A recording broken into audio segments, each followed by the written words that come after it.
ಅಲ್ಲಿರುವಂತಹ ಜನರಿಗೆ ಸತ್ಯ ಸಂದೇಶಗಳನ್ನು ಕಲಿಸಿಕೊಟ್ಟರು. ಉದಾತ್ತವಾದಂತಹ ಮಾದರಿಯನ್ನು ತೋರಿಸಿದರು.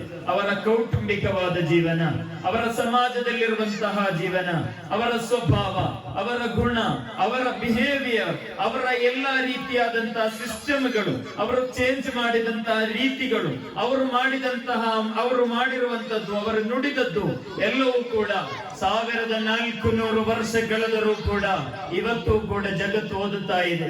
ಅದು ಈ ನಾಗಲಿಂಗರದ ಒಂದು ಓಣಿಯಲ್ಲಿ ಮಾತ್ರ ಅಲ್ಲ, ವಿಶ್ವದ ವಿವಿಧ ಕಡೆಗಳಲ್ಲಿ ನಡೆಯುವ ಸಮಾರಂಭಗಳಲ್ಲಿ ಮಾತ್ರ ಅಲ್ಲ, ವಿಶ್ವೋತ್ತರವಾದ ಯೂನಿವರ್ಸಿಟಿಗಳಲ್ಲೂ ಕೂಡ ಅದರ ಬಗ್ಗೆ ಕೂಲಂಕುಷವಾದಂತಹ ಅಧ್ಯಯನಗಳು ಕೂಡ ನಡೆಯುತ್ತಾ ಇದೆ. ದ ಪ್ರೊಫೆಟ್ ಮುಹಮ್ಮದ್ ಸಲ್ಲಲ್ಲಾಹು ಅಲೈಹಿ ವಸಲ್ಲಂ ಐನ್ ಮರ್ಸಿ ಎಂಬ ವಿಷಯದಲ್ಲಿ ಮಾತ್ರ ನಡೆದಿರುವಂತಹ ರಿಸರ್ಚ್ ಪೇಪರ್ ಗಳನ್ನು ಗಮನಿಸಿದರೆ ನಮಗೆ ಅರ್ಥ ಆಗುತ್ತೆ. ನಾನು ಸುದೀರ್ಘವಾಗಿ ಮಾತನಾಡ್ತಾ ಇಲ್ಲ. ನಾನು ಈ ಓಣಿಯಲ್ಲಿರುವಂತಹ ನನ್ನೆಲ್ಲ ಸಹೋದರರೊಂದಿಗೆ ಹೇಳ್ತಾ ಇರುವುದು, ನಾವು ವಿಶ್ವ ಪ್ರವಾದಿ ಪೈಗಂಬರ್ ಸಲ್ಲಲ್ಲಾಹು ಅಲೈಹಿ ವಸಲ್ಲಂ ರವರ ಪುಸ್ತಕಗಳನ್ನು ಓದಬೇಕು, ಅವರ ಬಗ್ಗೆ ಕಲಿತುಕೊಳ್ಳಬೇಕು. ಅವರು ಹೇಗೆ ಜೀವಿಸಿದ್ರು, ಅವರು ಏಕೆ 1400 ವರ್ಷ ಕಳೆದರೂ ಕೂಡ ಅರೇಬಿಯಾದಿಂದ 1000 ಕಿಲೋಮೀಟರ್ ದೂರದಲ್ಲಿರುವಂತಹ ಎಲ್ಲಾ ಗ್ರಾಮಗಳಲ್ಲೂ ಕೂಡ ಅವರ ಬಗ್ಗೆ ಆಚರಣೆ ಮಾಡ್ತಾ ಇದೆ.